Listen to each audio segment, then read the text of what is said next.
This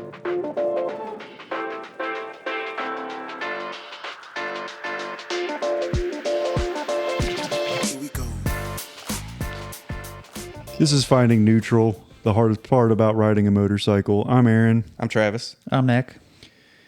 And today, Travis thought it was a great idea. This is all Travis's idea. It was. To talk I will about take the blame. Crashing. A motorcycle? Well, anything really. I don't care. I assume we should talk about motorcycling. That's probably pertinent to this whole thing. But yeah, crashing's, part of it. It happens. Some folks more than others. And I think talking about crashing, it would be beneficial to say that there are different levels of crashing and to not just immediately like break stigma of like, just because you crash a motorcycle doesn't mean you instantly died and you're not hospitalized per se. I think we're all still living. I think we're all still here. So far. And I've been hospitalized on a motorcycle crash once for sure. I can't remember if I've been there twice. You've been hospitalized, right, Travis? Precautionary. It was not You took a ride. specifically necessary, but it was out of the abundance of caution. You took a ride in the wagon. Mm-hmm. The ambulance. Yeah. Yeah. He I was going to say most of these stories are probably going to be new for me. I don't know if I've heard all of them. have you've never been hospitalized over No. one? No. Not that that's a good thing. That's not a bragging point. Well, I think it's a bragging point that I haven't been. So I guess we'll start out, Travis. About your wreck that you got hospitalized over, since that's on the table. What happened? I almost died, according to Barb. According to your mom. According to my parents, yeah. Your mom freaked. Oh, of course. No, it was, I was on the famous Cheeseman trip. Ooh. And it was the first time on the trip, so it was kind of like a double whammy of embarrassment. But I had also just bought my motorcycle. Like a month prior. Yeah, I think it was like a month. It might not even been a month old. I think it was like 3 weeks old at that point. How many miles were on it? Break in. Yeah, 1,000. And me and him went out and rode the weekend before to get the break-in miles, so I could do the oil change and have it ready. How many years ago was this? Oh, A little while. 5-6 years ago. More than that. Was it more than that? Yeah. Like 2017, 2018? Yeah, 7 years ago. Yeah, it had to be 17. Yeah. Yeah, because it was a 2017 Z900. Yeah. That's what you owned. You owned a 2017. Yeah. Yeah. Was it a 17 or was it an 18 model? Yeah, it was the first year for Z900. Was 17? Yep. Was it? And I didn't know what a motorcycle was at that time. Yeah. it was my second motorcycle that I'd owned. The one I'd had before was an old Bandit Catastrophe. I don't know. It was a nice bike for what it was. Yeah. Bandits aren't bad little things, but like It wasn't anything special. no, and it's a bike built from yesteryear, and like you can definitely tell the perimeter frame, crappy brakes, air-cooled engine, air-cooled. like but overall, they're like, honestly, it'd be cool to have another one to build into something, and build it into some kind of cool little bike. Yep. So like I was I don't know, I guess beginner kind of would be the word to use today. Looking back, I would be like, yeah, I was definitely a beginner. I would say I was probably not as proficient as you, Nick, at that time. At the time, he wasn't. Even though I had been riding for a couple years, but it wasn't real riding. I didn't start really riding until I met him. And so he reluctantly allowed me to come onto the trip with him. And it was the first day of the trip. We all go out, we get ready, Everybody gets all their stuff on. You pack your lunch. You do all, the whole jamboree. You get everything set up, and we go out on this trip. And it really wasn't. Look, today it would be short for what we normally do, but for that would be like the longest day I'd ever done. And That's probably a 200-mile day. The most we ever do in a Cheeseman trip is maybe a 250-mile day. Yeah. And that's not very often. And on that trip in particular, we had a large group, so we were probably sticking to about 200-mile days. yeah, if you get 6 to 8 people, it's like herding cats trying to keep everybody together, and it's just really hard to get anything done. On that day, we probably had 12 to 14. Like, it was a pretty sizable that was a pretty group. big group. And so we go out, we do the whole day. We go all the way through 28, over to the Gap. We run the Gap. I do the Gap. I do it all. No problems. I'm slow, back of the pack for sure, but that's to be expected. And then on the way home, on the way back, we were just cruising back. I happened to get far enough behind that I lose sight of everybody in front of me, and it's just myself. And we were leaving the Gap, going down through, I guess that was 28 still. That's the upper 28 it was. Right above Stokoa, right?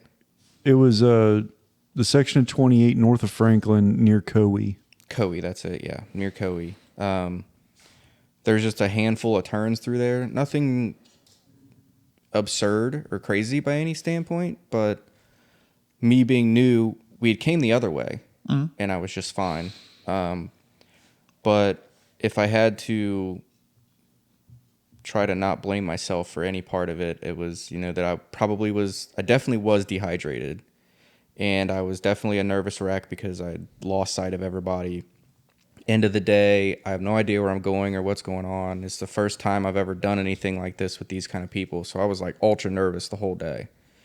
And I just made a bad mistake, and I wasn't paying attention to the road, and I didn't know where I was, and I was going way too fast, riding above my head, and come over a blind corner, and it drops into a right-hand turn, and I was not prepared for the right-hand turn at all. I was going way too fast, riding above my head, and reacted inappropriately for the situation. I grabbed all the rear brake and didn't grab enough brake. Yep. Didn't grab enough front brake because I was mildly afraid of the front brake still at that point. And one of the things that really kind of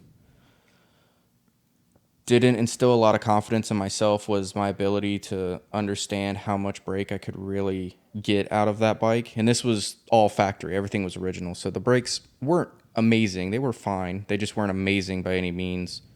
And it was a non-ABS bike. I was going to ask that. So I was definitely afraid of that scenario. And so that's why I was hesitant to probably grab a lot of front brake at the time. So I slid the tire, I don't know, probably 20, 30 feet. There were skid marks on the ground that we all looked at later on. But headed straight into the corner, and the corner had a bank, a dirt bank that went up probably 5-6 feet, and then leveled out into a briar patch, and there was a telephone pole in there behind the bank. Were there trees? Further back, there were trees, but the trees weren't anywhere close enough to be a concern. The telephone pole was. And I traveled straight into that object fixated at the dirt bank. And I only assume what happened, because I don't really remember, is that I ran straight into the bank, and the front end of the bike, the rear lifted and the front hit the bank, and it launched me forward over the bank. And I recall waking up wrapped around the telephone pole, wheezing, because I couldn't hardly breathe. And so I had to push myself off of that in the briar patch, and then crawl over the bank so that I could be seen. And the whole time I'm like going through, like, first of all, in disbelief that I could even, that it had happened. And I was in disbelief, I remember, as it was happening, like slow motion. Just like going through my brain was like, I'm states away from home with all these people I don't know, and all this stuff is happening. I'm like, this is the worst, shittiest situation possible I could have, like, just was unbelievable. And I had a guy stop, the first guy that stopped, he was Was this the Captain High Vis. Captain High Vis? BMW, bro. Yeah, he was riding a BMW Sport Tour bike. Yep. With a neon green arrow stitch on. Yeah, like neon green. The whole thing? The The whole whole thing. arrow stitch, yes. Captain High Vis. And he was some superhero. He was some medical expert, actually. He was your superhero. Yeah, he was. Of course he was a first responder. He's Captain High Vis. You've never met such safety. Yeah. I've never witnessed such safety in the Flash. And he was there, and he kind of helped me situate myself and figure out what was going on. And we were kind of going through everything. He was like, asking me like, well, can you feel everything? Like, can you move? Like, how do you feel? Like, what's going on? Do you know where we're at? What day it is? The typical kind of questions they ask you. And did you know? I did. I knew everything. I didn't have any issues in that regard. My hip hurt me a little bit. It was numb, but it wasn't like there wasn't any pain or anything going on. It was just like numb and weird feeling. And I was I had all my gear on. I had boots, I had pants, I had everything, top to bottom, I had everything on. So like I was really hot. And I laid there with that guy and the other people and everything else. I probably was there 20 minutes. Probably. Before, well, it was probably about 15 minutes before you showed back up. Because you stopped, waited for me, saw that I wasn't coming. Yeah, I'd stopped and waited because, like I didn't know if he was still coming. So I gave it some time. And then when I realized like, hey, it's been enough time, he should have been here by now. Yep. That's when I started heading towards him. I started backtracking. And as I'm backtracking, I'm going slow because I don't know what's going to happen. Is he going to come riding towards me? I just didn't want to miss him. And I also didn't want to like miss him sitting down in a ditch either. So like at a certain point, I started getting real scared, started looking side to side. Like, am I going to find Travis laying in a ditch?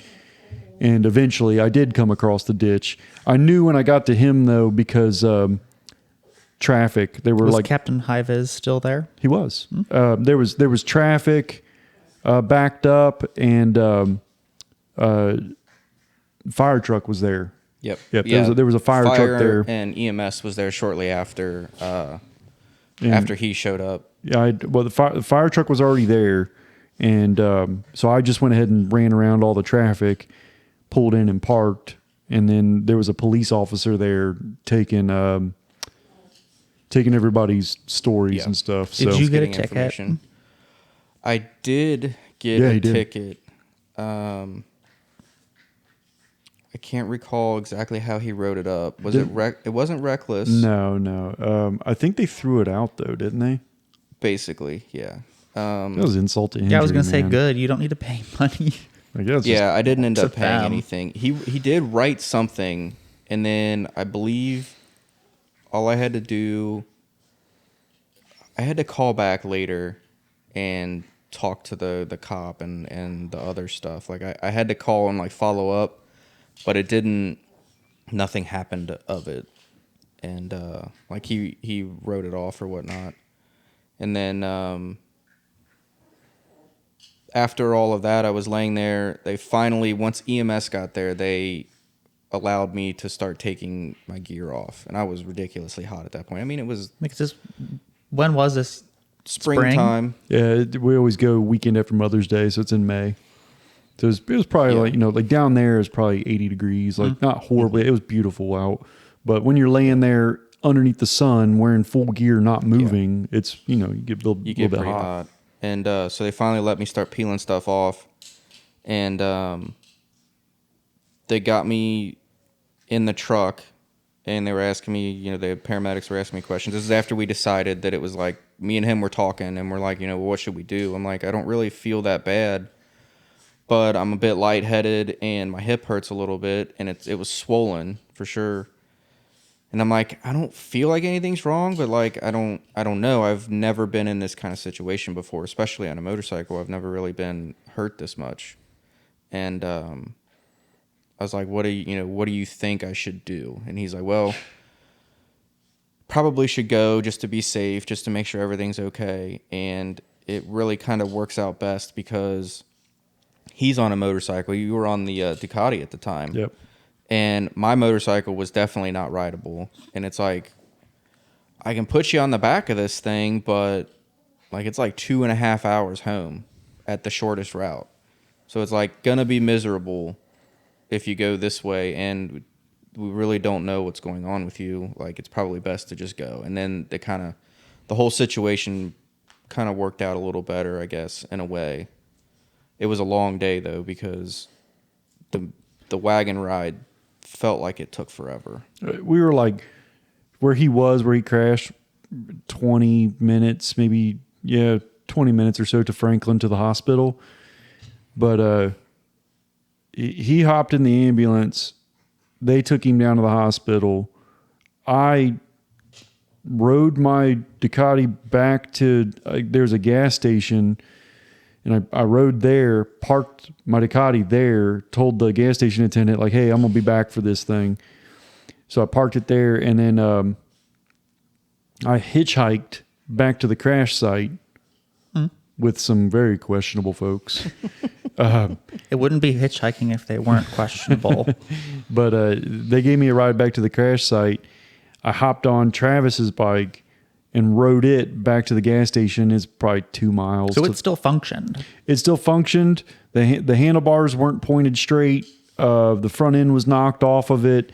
It could have been ridden back to the, like I probably could have rode it all the way back home to the motel, but It was definitely. I don't think sketchy. Travis was in riding condition, especially not a 2-hour ride or whatever, however long it would have taken us.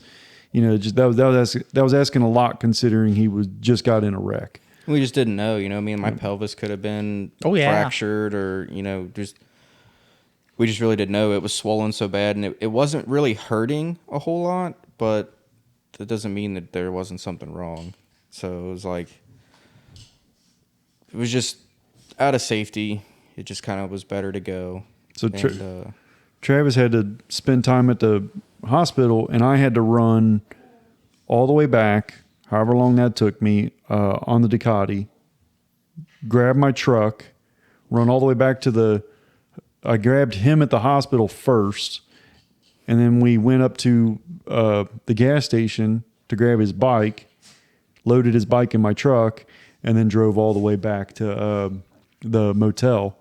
By the time we got back to the motel, I think the crash happened somewhere in the mid-late afternoon, 3 o'clock-ish. Yeah, it was. It was like, probably like 2:30, 3 o'clock, right around there. It was, for our riding day, it was the end of our riding day. Yeah, we were just riding back home. We were Nothing literally, big. 28 was the last road we were doing, and then we were headed back to Maggie Valley.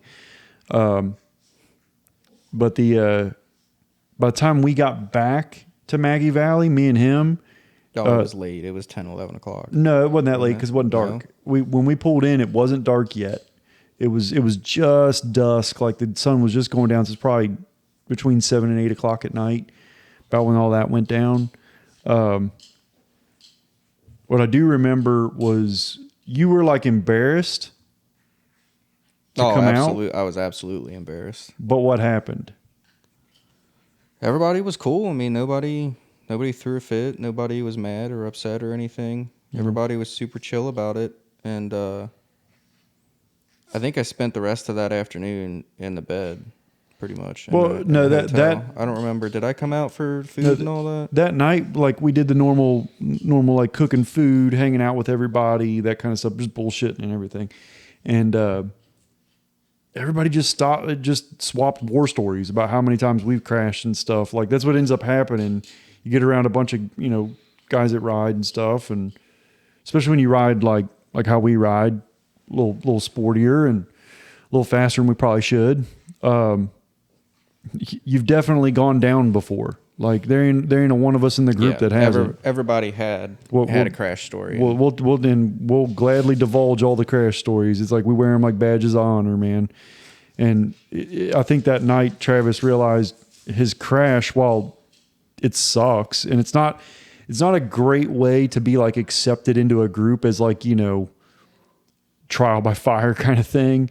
But like, I don't know what it is, man. Like when you crash, everybody like feels for you because we've all been there, and it makes it to where like now you're part of the group, you know, and now you're now well, and you're I think one of too, us. I think the way that you carry yourself through that process also kind of speaks a lot to your character. And if you handle the crash well, and you know, you're like not going to be a turd about it after it happens, you know, and throwing a tantrum and like blaming everybody in the sun. Like you just own up to like, yeah, I made some stupid decisions. I did some things I shouldn't have that had resulted in this accident. And it's just, you know, I think a lot of that too says a lot about who you are, and in that being accepted kind of as like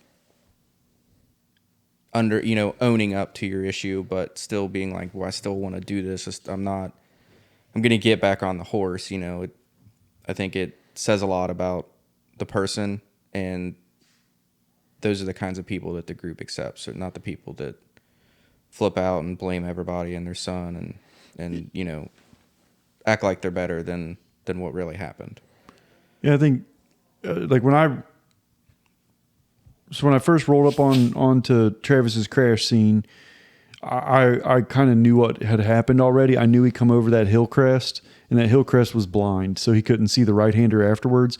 The right-hander that was after that hill crest is not a harsh right-hander. It's really not. It's pretty sweeping.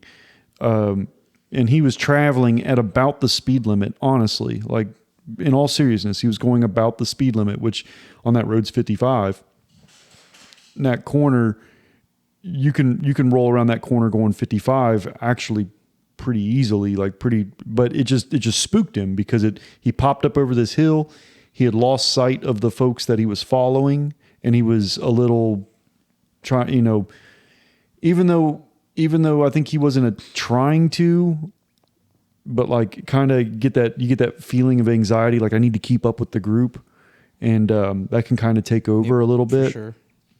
And then pop up over that hill, spooked, object fixate, grab the wrong brake, and it doesn't even matter about which brake he grabbed, you know, necessarily. Like the object fixation was the major cause. Yeah, I was going fast enough. I go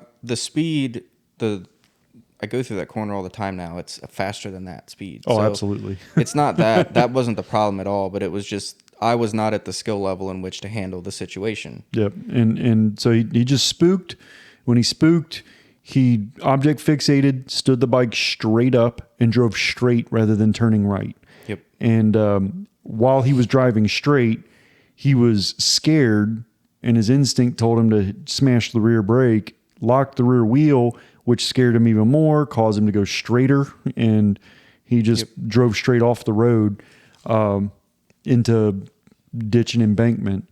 I probably wasn't going that fast when I hit that either. No, but but certainly not. 15, maybe 20 miles an hour at the worst. You'd probably slowed down enough because of how much time you had to brake. But if you stand there and look at it, it's like there's like 300 feet of braking space here. Like several hundred feet. Like it shouldn't. No problem at all. But it should have been. You know, panic, inexperience, all that kind of stuff took over, and that was the results of it. But when I picked him up from the hospital, you know, because it took me a little while to get everything situated and get back and get my truck and everything. I picked him up from the hospital, and I could tell he'd been like ruminating on it a little bit, where, you know, things were like continuously replaying through his head, like trying to figure out what happened and why it happened and all these things. So I felt it best after we picked up his bike to go back to the crash site. And I was like, look, I don't want you ruminating about this. I'm going to take you back. I'm going to tell you exactly what happened. That way you know exactly what happened.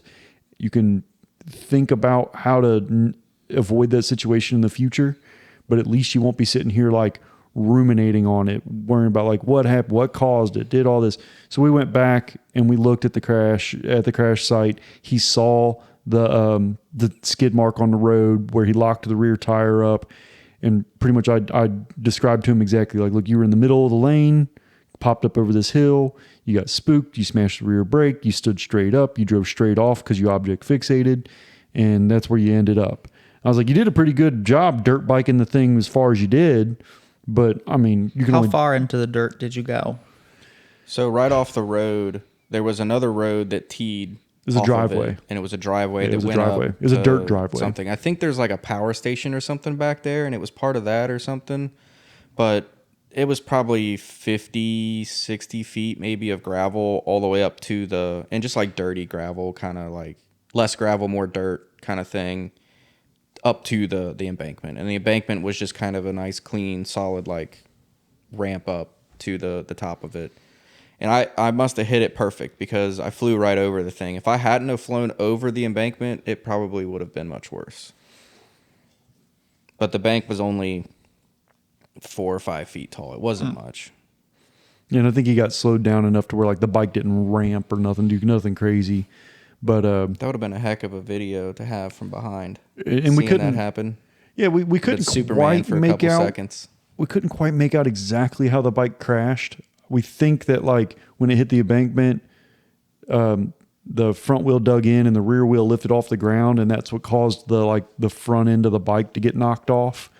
That's what we think happened, and then it bounced away from the hill after that happened because it wasn't laying on the hillside. It was like 4 or 5 feet from the hill on its side. Yep. After that had happened, there's definitely something wild happened in that point. And so, but like when we got back, and he was a little bit nervous about what the group was going to think and say and all that kind of stuff. He thought everybody was going to be a little pissed off at him or something like that for wrecking on the ride. And all the group was like super, super cool, super supportive. And we all swapped war stories and stuff afterwards. And then he lucked out because the rest of the Cheeseman trip, it rained. So we ended up, all of us just hanging out at the motel the rest of the few days anyways. Yeah, pretty much everybody packed it in. It was like, hey man, if you're going to have a wreck, it might as well be like that. Like that worked out pretty okay, Yep. Yeah, I had trouble standing on my foot getting out of the hospital. Yeah. And you're just sore. Yeah, it was just soreness, and I couldn't put a lot of pressure on it just from the inflammation and everything. And I think I probably do have some level of nerve damage because like I have like insensitivity on this side. But nothing broke. Nothing broke. Yeah, nothing got hurt. I didn't need anything. They just give you fluids. Yeah, I think they gave me 4 bags of saline. I got 2 in the wagon and 2 more when I got to the hospital. Thirsty? So I was definitely dehydrated, which probably played some part in that. And, maybe being in a state of mind where I wasn't 100%, prepared to handle what was coming ahead of me. And I do recall, like, trying to think back to everything that was happening. And I noticed this in my travels of increasing my skill level, is that there's these situations that can happen, and I've recognized that I have done it in the past, and to know to get out of that rhythm of, like, you want to gas it in the straights and then you want to park it in the corners, and you're trying to ride faster than you can really ride, and so you're being really aggressive, like coming into the corner when you start getting over your head, and then you go, and then you're trying to speed up in the straights to catch up with everybody, but then you have to hit the brakes real hard in the corner. And I think I was in one of those situations when this happened. Yeah, you were charging corners and you were riding above your head for the pace. Like if it doesn't feel easy and flowy, you're most likely riding above your head. Which on the street, it should never feel like that. It should never feel rushed. It should never feel like you're constantly have to like use a lot of acceleration and then followed by a lot of brakes. If you're doing that, you're probably riding too aggressively, too over your head for that pace. And that's when you get into that danger zone of, hey, you could crash Typically when you're street riding, it should feel flowy. Like it should just feel pretty effortless and flowy. Sometimes you'll like overcook a little bit, and that's fine, because if you're flowing and it's effortless, you're not being aggressive. It means you still have some on the table to handle, like when you accidentally get into one a little hotter than you intended to. And then you just, gently scrub some speed off and tighten your line back up, and then you're right back to it. No big deal. So that's generally how street riding should be handled, even if it's at a higher pace. Like you'll watch some guys that can really go fast, even like, streetwise, they can really go fast. But for them, that's how it feels at that really fast pace that they're running at. They don't feel like they're not hard on the accelerator, they're not hard on the brakes. They're just flowing nice and easy, and it's pretty effortless.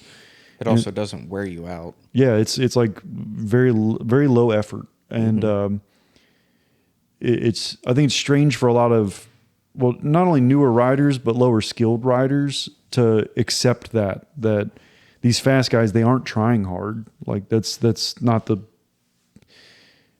that's not what that's not what going fast is. Going fast isn't just being like, like how does Superman fly faster? Does he harder? Like that's not what it is.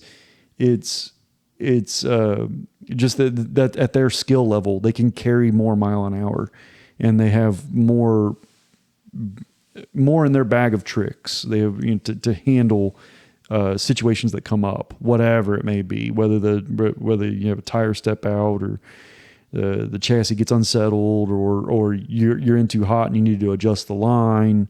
Like all these things that you can do when you gain those skills. And when you're at that advanced level of stuff, it's crazy how slight the inputs are, and how much finesse there is. And I think that's the difference between like a lower skilled, more novice rider towards a higher skilled, not professional, but just someone more proficient in riding. They have that finesse. They've learned that, rather than taking, like, using the brakes should never be like an on-off switch. It should be a progression, and the highest skilled riders can progress in 1% intervals. And that's really key, where a lower skilled rider is going to be more closer to an on-off switch, or if they do have some level of finesse, they'll increase and decrease brake force, but they'll do it in much larger intervals. Rather than 1% intervals, they'll do it in like 10% intervals, which that can get you in trouble. The difference between 70% brakes and 80% brakes, that little 10% doesn't seem like much, but in the world of braking, like that's huge. And then especially as you add more lean angle, you get on the side of the tire. The difference between 1% brakes and 4% brakes can be the difference between lockup. So that's kind of the key in that, where like a more skilled rider, they can handle that. They can put 1, 2, 3% brakes on, scrub speed, tighten the line up, and continue around the corner, where like that more entry-level rider is going to snatch up 10% real quick, and there it goes, boom, you're on the ground. And that's why those higher skilled riders, it just seems so effortless for them. Yep. So where's your war story? You want to start, Nick? You want to do your war story now? We can. I guess this was probably the most recent. Are you talking about when your airbag blew? No, we're not talking. Well, I wasn't going to tell the people story first. The people story was pretty minor. But that one was, of course, my own ignorance. You learned real quick, perpendicular, not parallel. So we were down in Kentucky scooting, and There was this one road that I feel like we always end up going past the right-hand turn. We do. That's totally my fault, by the way. Like, I can never recognize it for some reason. Every time I shoot past it, I'm like, shit, we're supposed to go that way. So I think the last time that happened, John just like scooted up the hill, and then because we're on scooters, so we like to do off-road scooting things. So I was like, oh well, like I saw John do it last time, so like I'm gonna scoot up the hill. So I scooted up the hill just fine, and I was pretty proud of myself. And then it came time to like re-enter the road surface. So I'm in the grass. The road is here, and in between, like, it's all green and it's all grass. So I'm thinking, oh, like it's pretty even.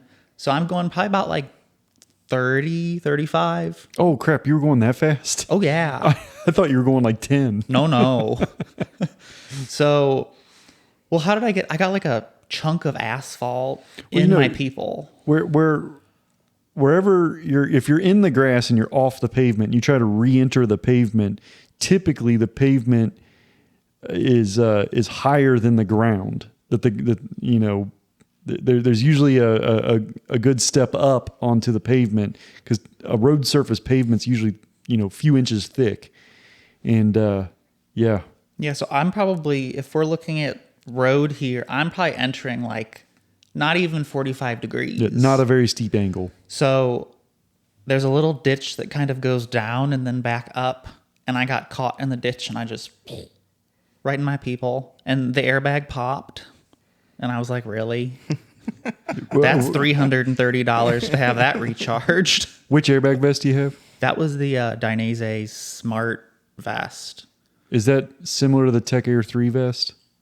Yes. Okay. I would say. Like it's just the Dainese version. Correct. And that one, I didn't even know he did it. Like I got back up onto the road, and all of a sudden I see him laying on his side, and I'm like, what happened? And then I look away for 2 seconds, and what do? And yes. I get over to him, and then I realize his airbag had gone off, and I was like, oh no. Because I learned the first time, I'm like, oh great. So it's a 500. I think I got it on sale for about 550. Normally I think they're about $800. I believe you can pop them 3 times and then they're The junk. done. So after the first time, I had it repacked, and that was like 2 weeks, send out to California, get a bill for like $328.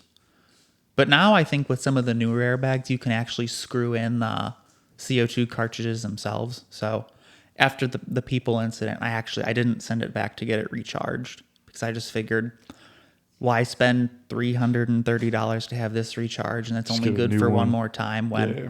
I've been eyeing up the Tech Air 7. I know. I want the Tech Air 7 too. Because that one, I think you can pop it 4 times. And you can charge it yourself. Recharge it for those 4 times. So I'm like, okay. Yeah, that makes a lot more financial sense, I think. But so that happened, picked the scoot back up, and then we went on our merry way. Yeah. I mean, it was, and then Did like what, a little scuff on your side? Yeah. Like where your jacket lifted like up a little bit? like right here Near your hip? And I was only wearing normal non-motorcycle jeans at the time. Yeah. So, and they honestly, there was like a tiny little hole on the knee, but that was it. I think for the most part, like, I didn't really scrape on the road as much as it was like that little ditch that was kind of grassy, kind of rocky. But then I think I ended up taking all the plastics off and just fixing them myself and repainting it, and like it looks like nothing happened. So not that bad of damage on that one. No, that was pretty minor. But of course, that one was just like my own. I had never really done any type of off-roading before.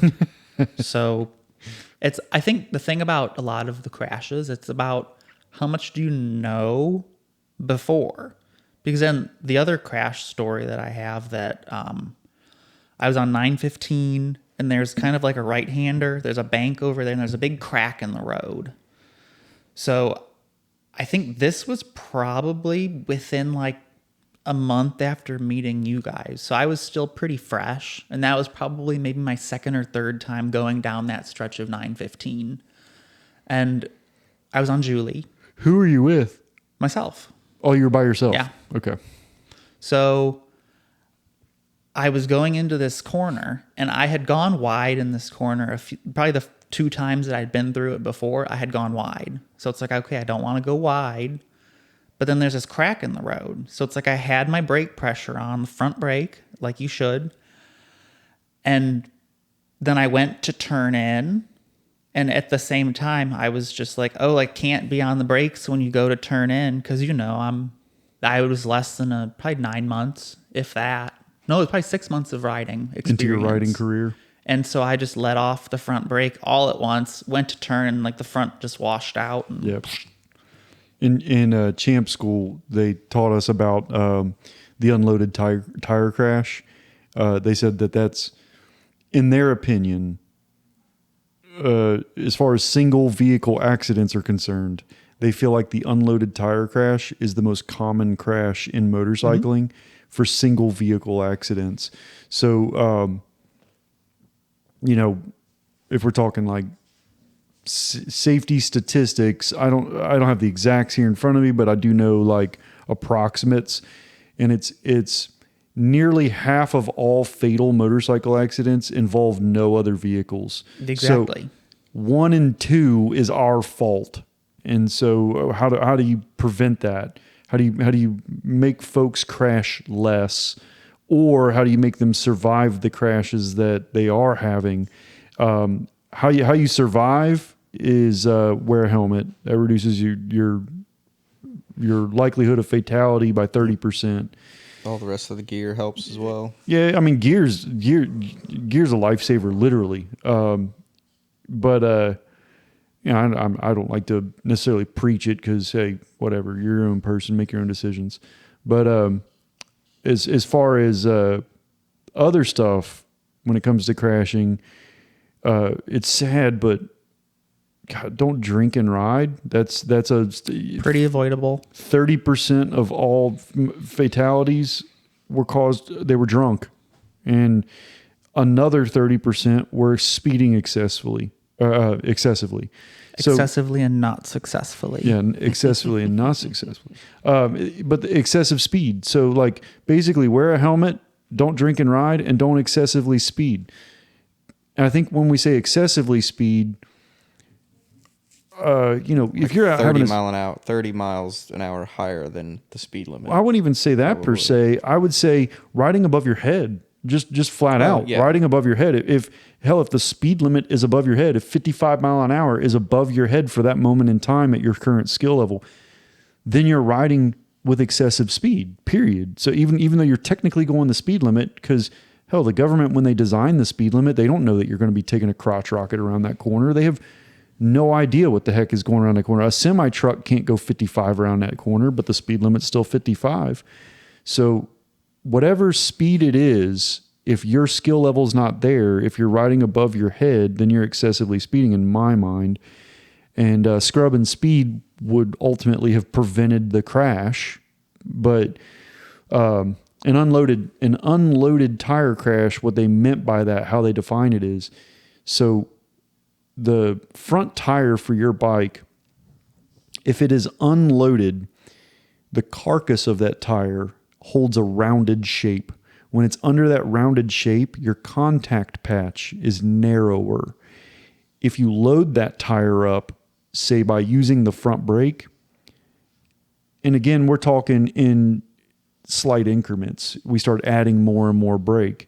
So say I'm coming at the corner and I'm at street pace, so I'm not using near 100% brake. I'm coming into that corner with, say, 30% brake.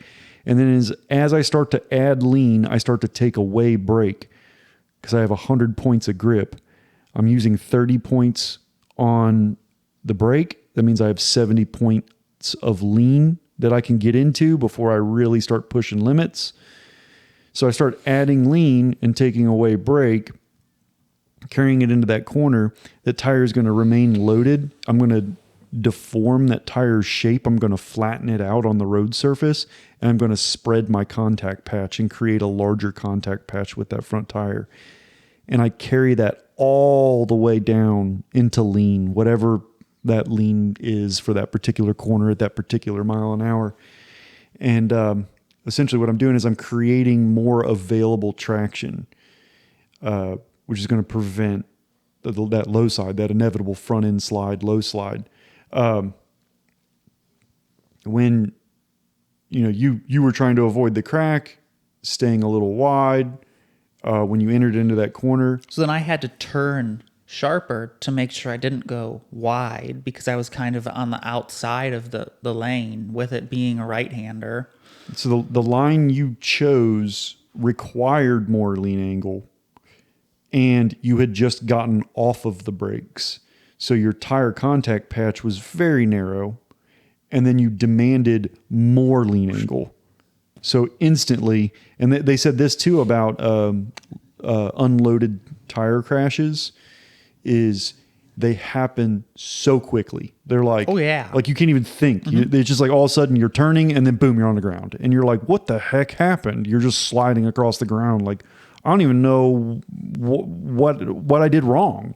And but essentially what had happened is if you would have had a better plan coming into the corner, chosen a better line, and carried your brakes into it. Well, if I would have just been more educated, because I didn't. So that happened in maybe October. I didn't pinpoint exactly why I had crashed until it was like January when I did the online champ school, and they were talking about all that, and I'm like, well, shit, that's exactly what happened. Yep. Because that was when I think my tires were relatively new. So I think I had less than 200 miles on them, which normally they say new tires aren't great until you scrub them in. But I've then never experienced that. Now I kind of don't know if that's necessarily true. I remember we took the Benelli out to the 2 kart or track 3 on miles. brand new tires, Literally and ripped brand it new tires. around. Yeah, So I don't really think that's as much of a factor as what conventional wisdom thinks it is. I think that's left over from days of old. Yeah. And when I say days of old, I mean like modern tires have been modern since the early 2000s, like 20 plus years of modern tires. So if you had some tires left over from the 90s that were fresh out of the mold and they weren't affected by time, then yes, that's correct. You needed to scrub the tires in, and they actually took a few miles to scrub in properly. Now today's tires, modern tires, there's like basically no scrub in. You'd still need to warm them up. Which a cold tire crash, that's a totally different thing. But like, it was October, so it's not like the pavement was really hot either. yeah, and cold could have had some effect, but I would say it was most likely at the 100%. pace was most likely unloaded tire. Yeah, absolutely. I see on Reddit, on the motorcycle subreddit, frequently people post their crash videos and they're like, oh, I don't know what happened, blah, blah, blah. Most of them are unloaded tire crashes. Yeah, You're and- going around a corner and you watch the video and you're like, We just watched that one earlier. cranked over way too far in this corner, and you'll watch them let go of the lever, and then immediately the tire goes out. Just boom, right there. Well, Done. it's either that or just you want to just pull away real fast and turn. You don't have any weight on the front. Yep, or they'll grab, they'll be on a big leader bike or something, an MT10 or something. They'll grab a whole bunch of throttle, and then you'll see the back end just slide right out from behind them. It's like, you can't grab 160 horsepower leaned all the way over into a corner. It's just gonna disappear on you. So you then- don't have enough traction. That's where you get into the finesse of things. And that's why you see like, well, how come this rider can do that and then that rider can't do that? And it's because, the guy who has a higher skill level has just far more control over the controls. And that's why they're able to actually use more acceleration or use more braking at more lean angle, is because they have that finesse. When you are using that finesse to trail brake into a corner, or when you're starting to apply gas mid corner, Champ School always teaches you about the first and last 5%. It's the most crucial. So like, as you're coming into the corner, you've got brakes applied, you've got 100 points of grip in total, you're using 55 points on brakes, and then you start to tip in and you start taking up that other 45% with the lean. But as you're doing that, you're giving away brakes. So you actually have more threshold for lean, more and more and more and more as you come into the corner, as your speed gets checked to wherever you're starting to feel like, okay, this is the appropriate speed. Once you get down to that point of the last 5%, the roll off from there cannot be abrupt. It cannot be immediate. Correct. It has to be a very slight rollout, and you can do it quickly. You can roll out quickly. It just can't be immediate. And because if it's immediate, the front end unloads so quickly. That front end just springs right back up.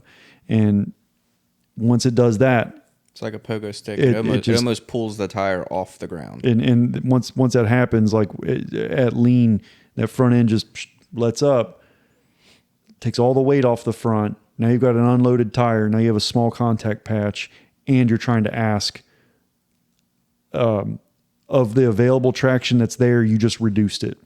So if you're trying to do 100 points of lean and you just took away available traction, now you're over budget. Now you no longer have that. Now you're no longer at 100 points for that contact patch. Your contact patch is narrower. So now you're 150 points of that contact patch. And once you do that, you're screwed. You're done. Now you're unloaded tire crash and you're sliding across the pavement.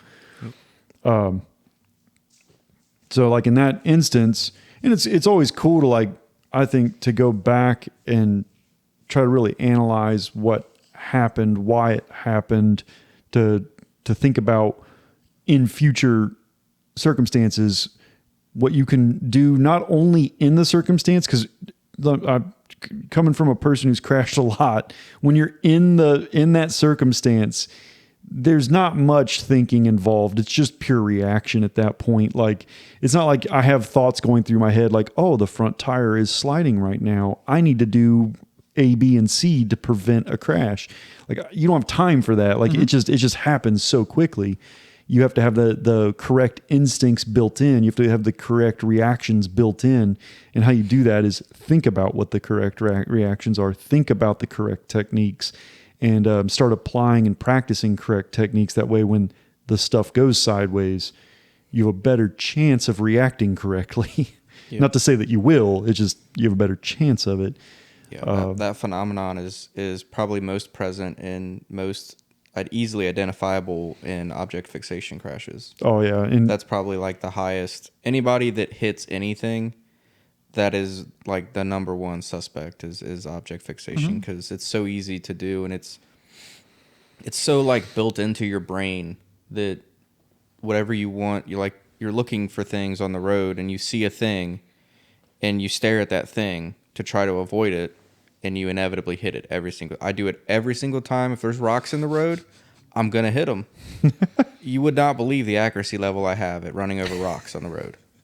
And I've actually noticed that about myself in the past. Like, if there was like a little crab apple or something, I'm hitting that sucker. Like, even though I'm trying deathly to avoid the thing, it doesn't matter. Because I don't want to upset the chassis. Boom, I hit it. But that manhole cover in the road, you're running right over the center of that thing. But I tell you what, recently I've gotten really good at avoiding that stuff. Like, remarkably good at it. So it continues to work. I continue to use little things. I've always kind of gotten in my brain. And I'll tell you, object fixation that'll screw with you. You ride in a group and you guys are flowing through curvy roads and kind of playing follow the leader. Everybody's in a single row line. You're not staggered, just single row line. Follow the leader. You're having fun. You're carrying a reasonable pace, sporty, spirited pace, having, good time. And you start object fixating on literally the guy in front of you. And all of a sudden you start noticing that he starts gapping you, and he starts gaining ground and you start losing ground. And before you know it, you're a turn behind, and now you feel like you can't catch up. So you start overworking yourself trying to catch the group, because it's really fun flowing on a line and staying close together like that. It's really cool. So what I start doing is, at least in my own head, the thing I practice is I look through the person. Sometimes I'll even say that in my head. I'll be like, I need to look through them. And what I mean by that is, rather than taking my visual focus on them, I still see them in peripheral, and I know where they're at, so I can avoid hitting them, so I can, adjust my line for their line. And so I can keep a reasonable following distance. But I ultimately look through them as if they're not there, as if I'm leading myself through that corner. And I found that visually that's helped me and helped me avoid that situation where like they're gaining ground and I'm losing ground. Then I started applying that same sort of technique to objects in the road. Keep them in my periph, but like don't. So acknowledge their existence. Keep a slight amount of attention on them in the peripheral, but the main focus is looking through it and seeing the line that I want to take. Because the actual object itself, it's typically not moving. It's unless you're dealing with like a squirrel or something like that. And I've always said in that case, try to hit it. Squirrels are crazy little zany creatures and they dart all over the place. So try to hit it and you'll probably not hit it. It's the craziest thing ever. But like, if you try to avoid it, you're going to run that little sucker over. If you try to hit it, it's probably going to run out of your way. That doesn't apply to turtles. Don't apply that to turtles. Don't hit. You will hit the hell out of it. They don't move fast enough. No. They become nice little ramps too. It does not end well when you hit a big turtle. But now the crash story that I was anticipating telling before the two minor ones was Jennings. Yep, that's what I wanted to get to. Because I would say that one hits a few of the points that Travis brought up, because that was like our first real trip together, and that was the end of the first day. Yeah, it was. And that was my first track experience, period. So that was... You hadn't gone to G&J before, Jennings? No, because I had just met you guys that end of September, and so this was February, and so we rode once, and then I think I rode with John once, and we ran into you guys, and you're like, "Oh, do you want to go to Jennings with us?" And I'm like, "Okay." And like we went to the Comet maybe once or twice, and then we prepped my bike in your garage. You were probably thinking like, who are these dudes? Yeah. Which that's probably one for a different episode, but how do you know when you found your people? I don't know. Like that kind of stuff's just weird, man. Like ever since I got into motorcycling, you just like run into some dudes and all of a sudden you're best friends, It's like that Step Brothers, like, did we just become best friends? Yup. And then you're like, that's just how it is. Motorcycling as an activity transcends a lot of different people. Well, that's what I love about it, man. So, like I've got friends that just straight through motorcycling, dudes are millionaires, and we're good buddies. I rub elbows with them because we ride motorcycles together.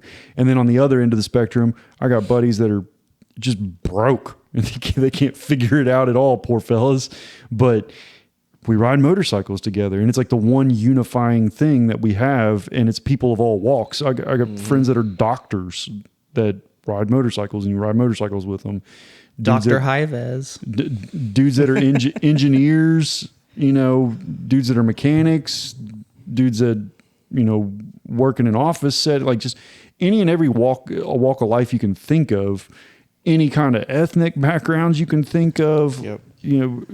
I mean, how tall is Bocce? 6'11", and then Travis is 5'2". At least 8 foot. Come on, he's at least 8 feet. Like, dude is huge, and so all walks of life you meet through motorcycling, and it's just the wildest thing. Otherwise, you wouldn't have ever met those people.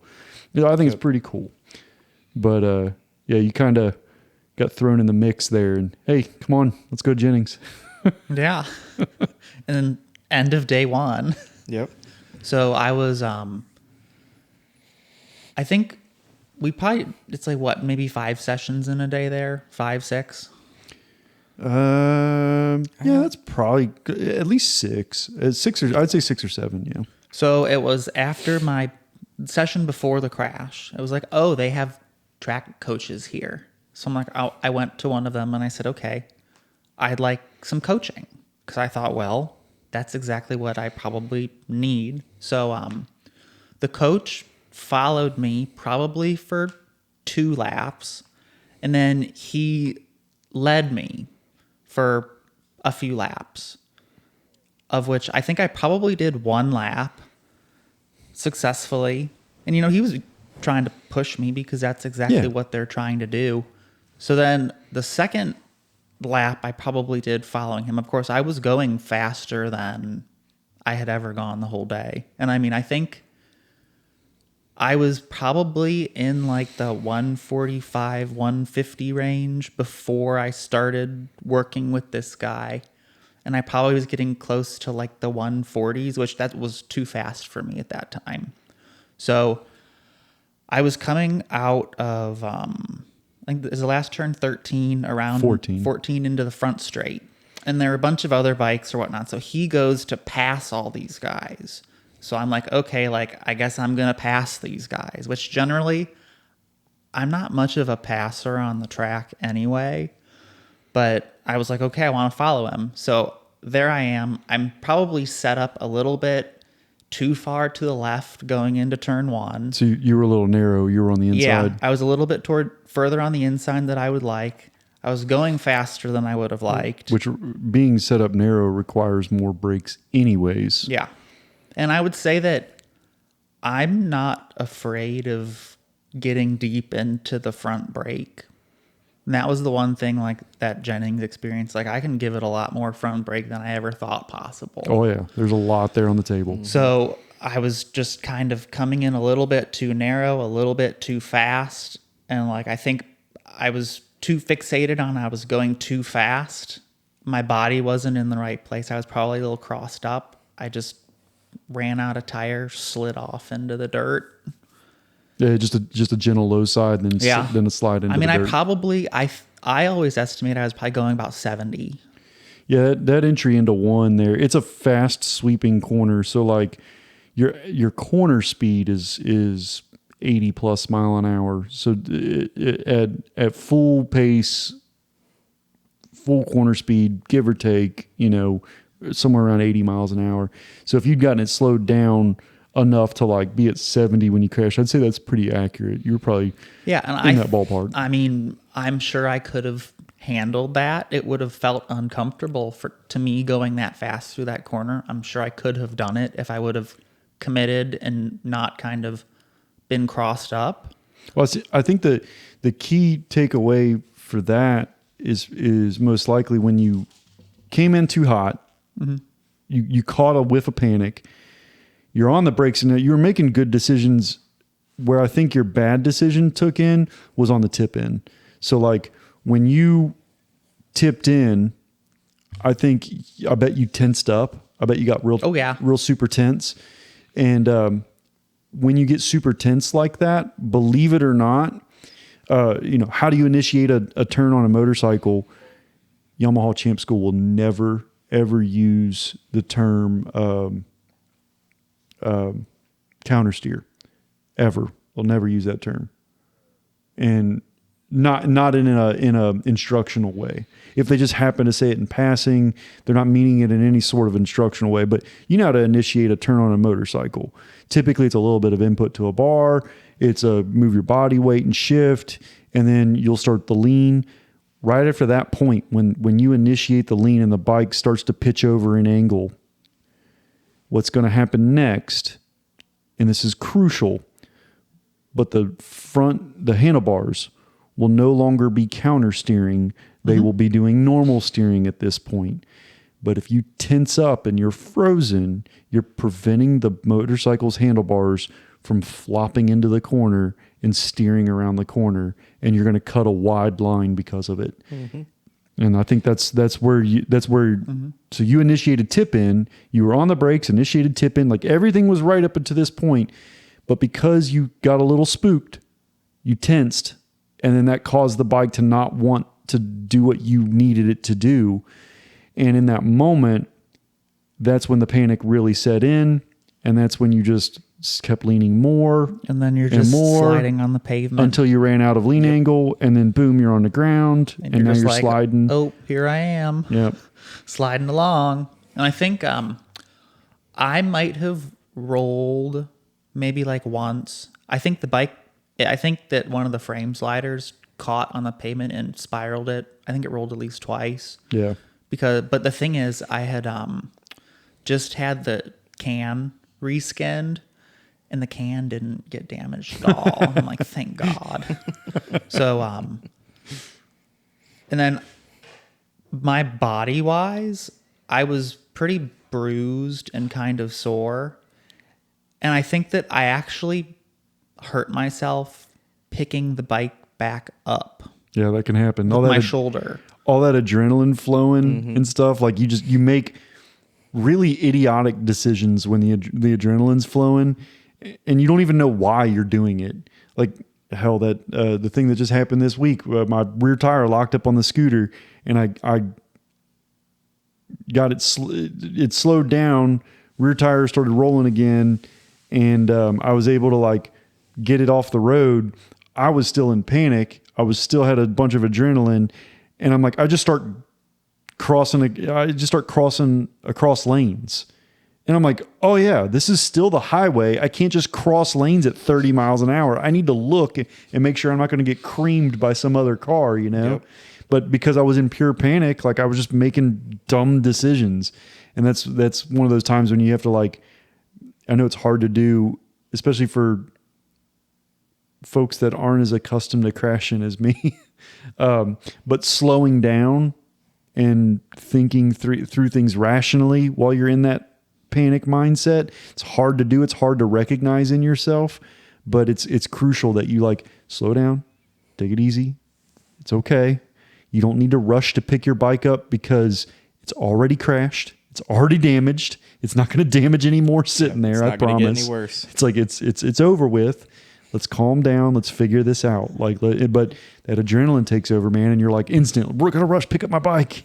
And then I'm just standing there waiting for the truck to come to take Julie away. Yep. You guys are over there by the fence, like staring. And I'm like, hi, I'm still alive. Oh no! Well, we knew a bike crash, and of course, when you're at the racetrack and a crash happens, if it's not in your group, typically because we're all concerned about other riders, we all rush to the fences and like just try to see what happened, see who it is, see if we know them or not. And you guys get to the fence. We get to the fence, we see it's you, and I'm like, oh no, like because I knew it's like it's your first track day, all this other. I'm like, oh man, I feel so bad.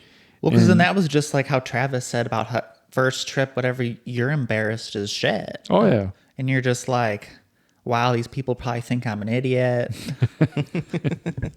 And like, that was the first day. I'm like, after you do that, you're like, well, this is like the first day. So I just ruined my whole weekend. Yep. And I'm like, well, does the bike still work? Like, do I even want to do this? Yep. And that's kind of the moment where it's like, well, I guess I'm going to do this again tomorrow.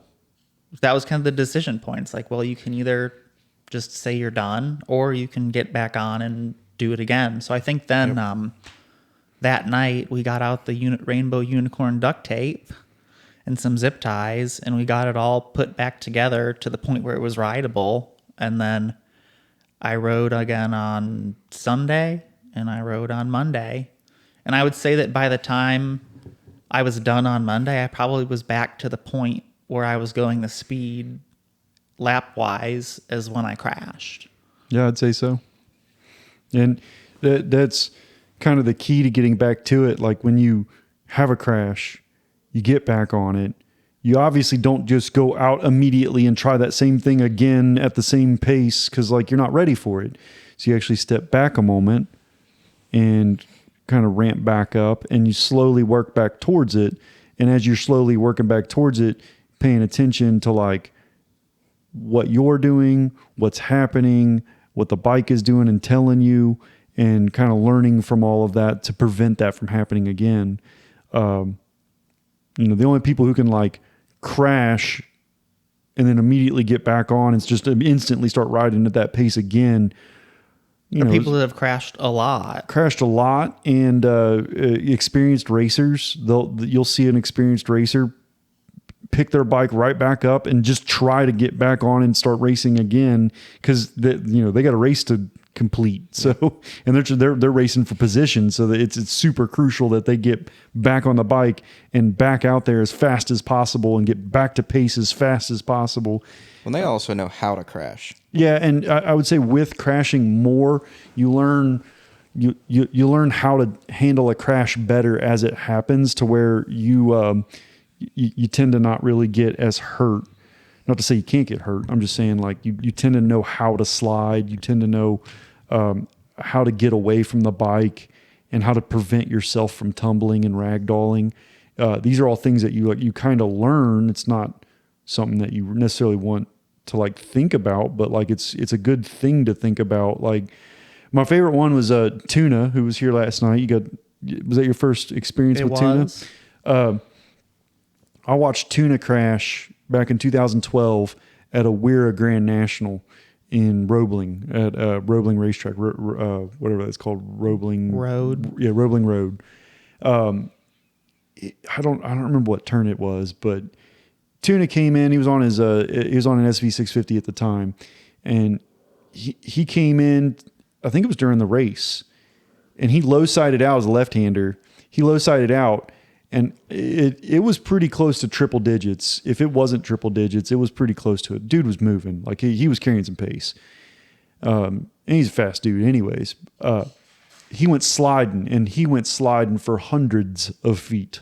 That's plural. Like, I mean, he was sliding a long time.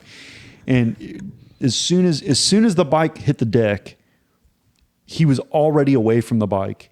He'd rolled over onto his butt and his back. And he had like his limbs spread. So I noticed all of this. He spread his limbs and he rolled over to his back so he could stay in that position and flatten himself out to keep himself from rolling. And basically just slid the entire distance. And as he was sliding, you could see he was moving around. As he was feeling hot spots, he would get off of the hot spot and go to something else to keep his leathers from burning through. And then he hit the grass and he continued sliding across the grass. And once he got down to a slow enough speed, it was crazy. Like, he ends up sitting up and he's like on his butt sliding. And then he ends up standing up at the perfect timing to where he just like stands up and now he's standing and he's no longer sliding. It was like he meant to do it. It was crazy. And right as he comes to a stop and he's standing, he does like the baseball umpire, like safe, like he slid in and he's safe at home, and everybody just started laughing because like, it was like, that's a dude that knows how to crash, like if you can do all of that and like plan it out, like you meant to do it, like, how to crash. That wasn't by accident. At least the way he slid. And that all comes from, It's just experience. Experience, man. Like that. If you see somebody who's fast, I always say they've probably crashed more times than you've ridden. Just like they always say, like, a master has failed more times than you've tried.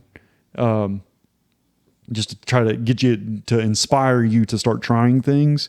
That's how it is in motorcycling too. It's like that person's probably failed more times than you've ever even attempted. And that's why they're as good as they are. A crash, like I hear it all the time at work, and it tends to be with the cruiser community, but they brag about riding for 30 years and never crashing. And I don't wish crashing upon anyone. It's kind of part of it. If you're pushing an envelope and really trying to learn, it's inevitable. It's going to happen. You just want to be prepared for it. But you hear these guys like, oh, I've been riding 30 years. I've never crashed one. And it's like, dude, I'm going to bet you ride extremely cautiously. Well, not even like the thing is in my mind, it's not slow. They think they're being cautious. They're just being slow. which isn't a good thing. Like, you still have to pull out in traffic and run, traffic speed, and they're incapable of such things. But if they ever get caught in a situation, like a dog runs out in front of them or whatever it may be, then we have to get into that whole had to lay her down bull crap. Well, sometimes you had to lay her down. There were clippings in the road. Yeah, like, it's just absurd. Like, how many times have you ridden over grass clippings mid-corner, pulling pace? Yeah, and then I lost Barb. And like, you're fine because it's not a threat, I will say, the other day I was on the scooter route doing the loop, and I was on Kinsey's scooter, and I did get upset at this guy cutting grass. And I will say it was an extreme Clibbins case, but this guy, this house, it was like 4 houses down from me. It was a guy, he came to cut this grass. Like, he wasn't the owner of the house, but he cut the front yard, and they had a pretty sizable front yard. He blew all of the grass. I mean, all of it. Not just the first couple rows where he's near the road. Like, no, like, he had swept the grass all the way over into the road and had covered the entire road. Both lanes were completely covered with grass, covered enough that you couldn't see the road at all. And I come driving through on the scooter, and I mean, yeah, it was fine, but I had slowed down and was being cautious over it. But that was the one situation where I was like, yeah, this was kind of shitty for him to do that. Like, I mean, that was kind of a dick move. And I blared the horn the whole way driving through there. As you should. Just to be an a-hole on purpose, to be like, hey, dude, like, motorcycles still exist even though it's the beginning of November. Like, if you're cutting grass, people are still riding. And that doesn't give you the excuse to just blow the entirety of the yard's grass and debris into the road. I think he did clean it up, but he left it long enough that cars and everything else were driving through it, and it had drove tracks into it where it had, like, blown it around, and it just pissed me off because it was so bad. Like, it was the most egregious case of it that I'd ever seen. Sign him up, get him a cut. So that's right. That's it. This is it's the beginning of the end. Sons of Malarkey over here. Better get me that Super Scout I rode. You better raise your fist in protest. You better get off your lawn. But I will say, to round out my crash experience, I did learn after the Jennings incident, we put Julie back together, and I think I probably spent less than $1,000 putting the whole thing back together. I mean, got a free set of plastics from Facebook Marketplace. OEM plastics. You lucked out on that. I learned how to paint.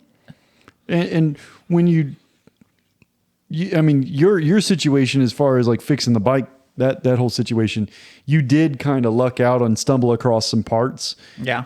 And hey, that's awesome. So I wouldn't like chalk that up as like that's how it happens every time. No, but I got lucky with that. But ultimately, it's not as bad as people think.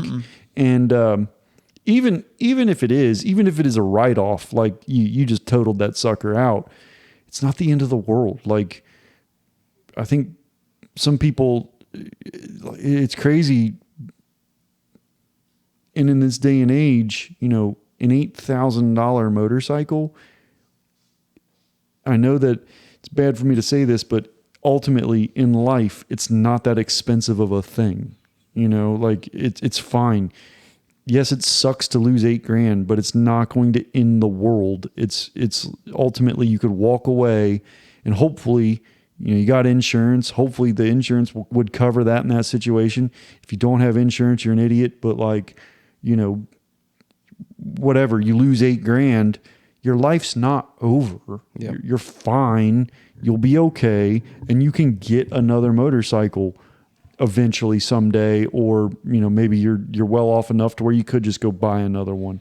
Well, let's see. I think I decided before we actually made it back to Ohio. Yeah, you just bought a brand new S1000. Like you called the dealer on our way home. Well, I mean, you as a salesperson knew they were running 0% financing. Well, I mean, buy now, pay later. I am absolutely a what do they call that when you can't tell people no?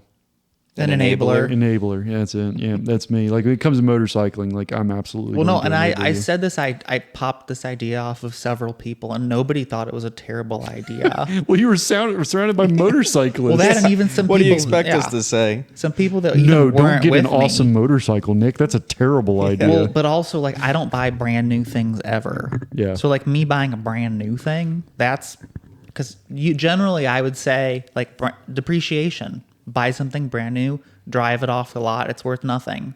Well, significant nothing. But when I was looking at these, it was like, well, if it's 2 or 3 years old, like what I want, it doesn't make sense to buy a used one because the values on motorcycles this day and age, it was maybe $2,000 less than a brand new one. And when people try to argue about decisions financially on motorcycling, I'm always like, yeah, don't motorcycle. Exactly. Like, Yep. this is all a huge waste of money. Like, and you're going to spend way too much money on it. So if you're coming at it strictly from a financial mind, like we're all dumb. We shouldn't spend any money on this. Yeah. It's a stupid, bad, poor financial yeah. decision, you know? Like, let's just burn $20 bills. Yeah, it's just dumb. So Yeah, don't ask Dame Ramsey what he thinks about motorcycling. yeah, it's a horrible thing. But Tell Dave Ramsey I financed a motorcycle. Oh, he'll lose his it. head would explode. Well, when it comes to making the purchase, when you talk about new bikes, used bikes, stuff like that, I have no qualm against buying a new bike. Depreciation, listen, it's all a huge waste of money. And ultimately, what I enjoy about motorcycling is an expensive motorcycle. I start classifying an expensive motorcycle above 15 grand, but ultimately $15,000. That's a very nice motorcycle. You can get a great motorcycle for 15 grand. In the world, I just mean in the world of stuff, 15 grand is pretty cheap. You can't buy a car. No, there's not. I don't think there's What a single about a new car. Nissan Versa?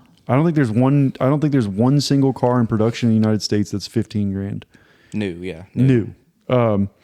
So like you can't even buy a car for that. And when you think about like, heck, the furniture we're sitting on here was like $7,000. And you want to talk about bad financial decisions? Furniture. Sell furniture after you buy it. Just pay $7 grand for it. Sell it for $200. Yeah, this feels like about a $250 Facebook Marketplace sofa. So it's like I hope Jessica doesn't hear that. well, she learned that lesson from the last couch. We bought a couch. It was $5 grand for that couch. We'd had it for years. Don't get me wrong. We got our use out of it. And when we sold it on Facebook Marketplace, I think we sold it for literally $250. So it's like if you would have bought a bike for $5 grand, owned it for 6 years, you could have sold it for more than $200 if it was in running condition. Mm-hmm. You still would have got a few thousand out of it. So the depreciation isn't even as bad as, say, furniture. Like, so you can make those kind of financial arguments, but like in the end run, they're bad financial moves. Like so just get over that right now. So now, Aaron, you've crashed more times than any of us, I'm guessing. I've had a few. So, highlights. I mean, we've already gone almost an hour and a half. So I can't even like. All right, so the one that I got the most hurt on was a street wreck in 2021, and I was riding. I bought a Ducati Scrambler, brand new. It was a Ducati Scrambler Cafe.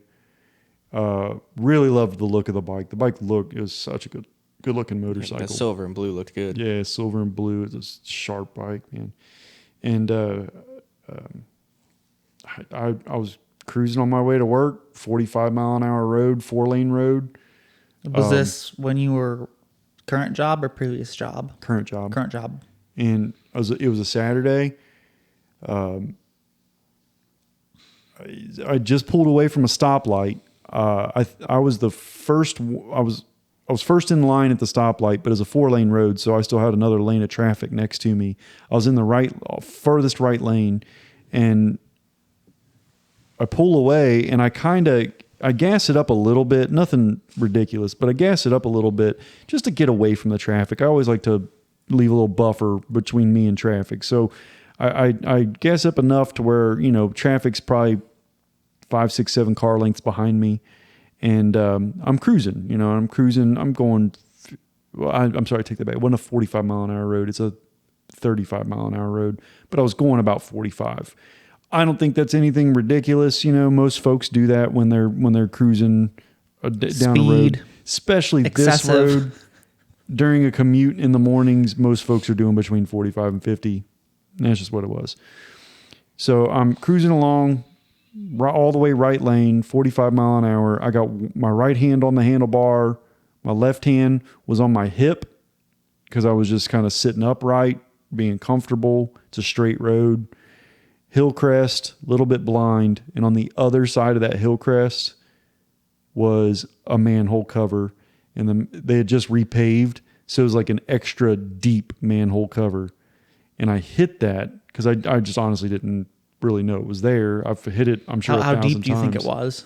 About 3 inches. And it's still like that today. Like I hit that manhole cover all the time, still to this day. But on that particular bike, I hit it, and it was the most violent head shake I've ever experienced in my life. It just ripped the handlebars out of my hand because I only had one hand on the bars, and it just ripped the bar out of my hand. And it went full lock to full lock so hard, so aggressively, and it just instantly, like I didn't. You see all the videos of dudes with head shake where the handlebars vibrate really quickly back and forth, and they'll ride on for a quarter mile with it just going back. The handlebars just slapping back and forth like crazy. This wasn't like that. This was like 3 or 4 full lock to full lock, and then I was on the ground. Like, so I didn't have time to think. I didn't have time to do anything. I had my right hand on the handlebar. I was reaching with my left hand for the handlebar to try to grab it, and I believe I grabbed instead of grabbing the handlebar, I grabbed the clutch lever, and bike went Like down. full grip on clutch lever. Like full grip on clutch lever because it was shaking. I couldn't really I just grabbed whatever I could grab, and tossed me on the ground. I don't know exactly how. What I do know was when I was on the ground, somehow I was on top of the motorcycle, kind of surfing it, but like laying on it. And my right hand was still gripped around the hand grip, but the hand grip was forcing the top of my hand into the ground with the weight of me and the motorcycle on top of my hand as we're sliding down the road going 40 mile an hour or however fast we're going. And it ground through my glove, and it ground into my hand and ground my hand up pretty good, turned it into hamburger meat. And then as I realized my hand was grinding, I let go of my grip of the bar, and I yanked my hand out of underneath the bike. And when I did that, I came off of the motorcycle and tumbled a little bit, and the motorcycle just slid off down the road. And as soon as I came to a complete stop, my instinct from racetrack stuff is always as long as I'm okay enough to pop up and run to safety, which typically on a racetrack is away from the racetrack, preferably over a barrier.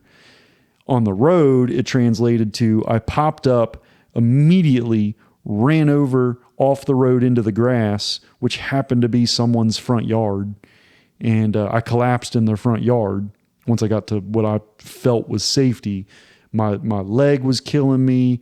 I thought I broke a clavicle. It was really hurting really bad. And then I knew my hand was just, shredded. So I just collapsed. I'm laying there on my back looking up at the sky. And then the traffic that was behind me, they came pulling up. Some lady jumped out of her minivan and come running over to me. And they had all dialed 911. And shortly thereafter, it was probably 10 minutes. Did you get to ride the ambulance? I did. 10, 15 minutes or so. I didn't have a stopwatch on me.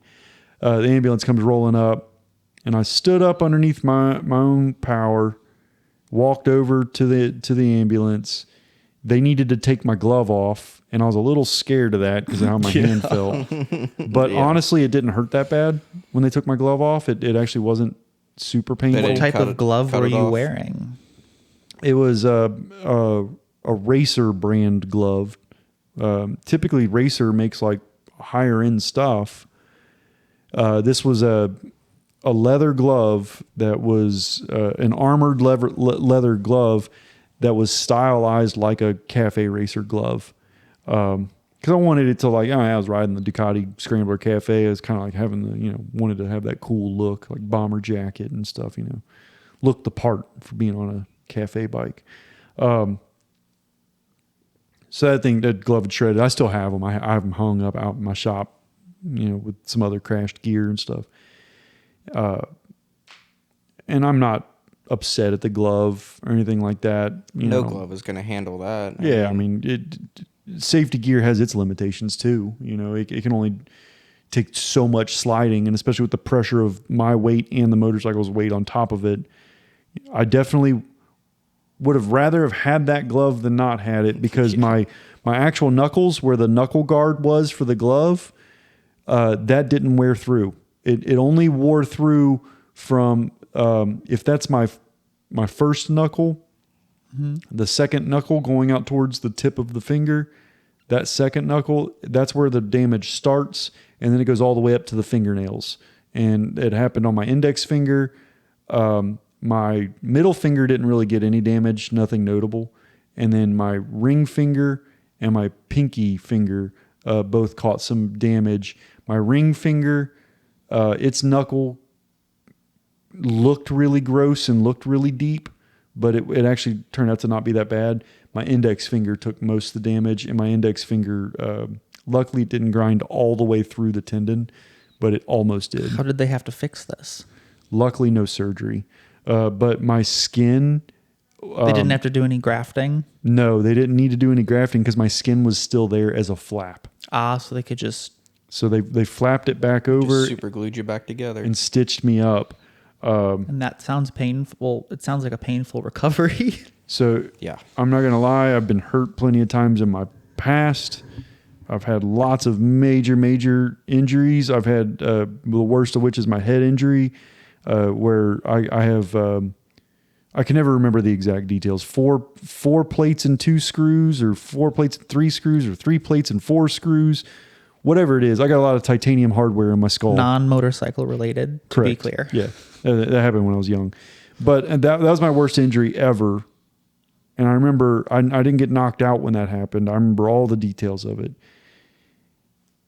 My hand was by far the most pain I've ever experienced. The pain level was intense for my hand. It was so crazy painful. And when they sewed me up, man, like that was horrendous. I hated it. They stuck a needle full of numbing stuff in and tried to numb my hand up. And then she took her scalpel and used the backside of the blade to where it was like the non-sharp part of the blade, and she just rubbed it along the bottom of my finger like this, which wasn't, but the bottom of my finger had no no injury to it. And she just goes, after she numbed me, she goes, "Okay, did you feel that?" And I said, "Yeah." And she goes, "How much?" And I said, "All of it." The numbing stuff did nothing for me. It did not numb me out at all. And she goes, "Well," and getting numbed, the needle going in, dude, it was so painful. Yeah, that's painful. Dude, it was so painful. And she goes, "Okay, well, I got 2 options. I can use the numbing needle again, or I can just stitch it. It's about the same pain level either way." And I said, "Just stitch it." And so she grabs it and she starts stitching it, and she has to do like 3 or 4 stitches minimum is what she needed. She wanted to do more, but like the amount of pain I was in, I was like convulsing. It was horrible. I was making all kinds of bad noises. Dude, I couldn't help it. It was just coming out of me. It was the most pain I've ever experienced. And I think too, she'd had enough of me too, screaming and yelling and carrying on. And I didn't want her to handle my hand because it hurts damn bad, you know? I was so thankful they didn't want to scrub it. Oh, if they wanted to scrub it, I was going to kill them. I was like, with the anti. I had that on my face. Like the pumice stone and stuff. Like, oh, dude, I did not want that. So I was like, and I told him, I was like, if you have to scrub it, you're going to put me under. I can't handle this pain. Like, I have to go under if you want to scrub it. Like, there's just no way. It was that level of pain.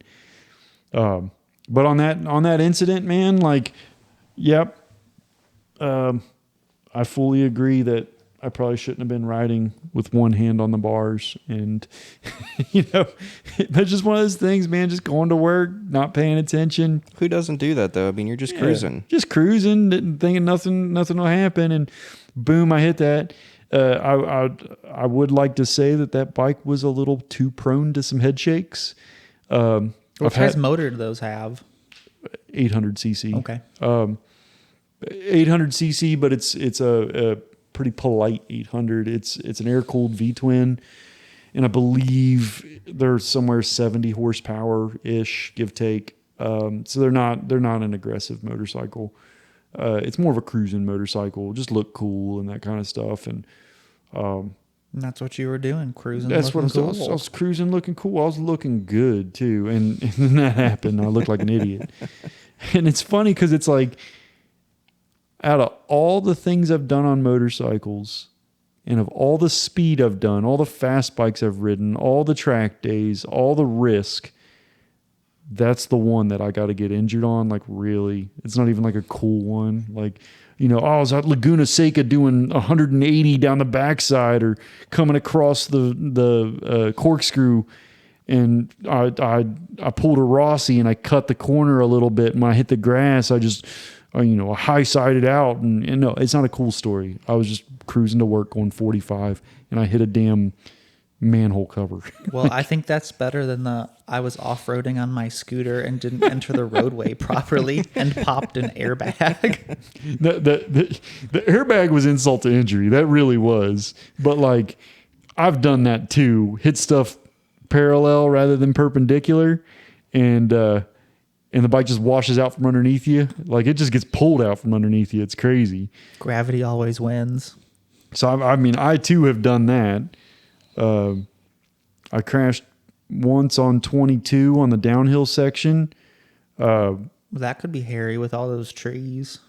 I put it in the ditch, and I rode through the ditch for quite a bit. And then the bike, basically the ditch pinched down to where the bike was now too wide to go through it. And when it did that, it just stopped the bike, and I got hucked over the handlebars. And when I got hucked over the handlebars, it actually threw me back up onto the road. So and you were going down the hill, not up the hill? Correct. Okay.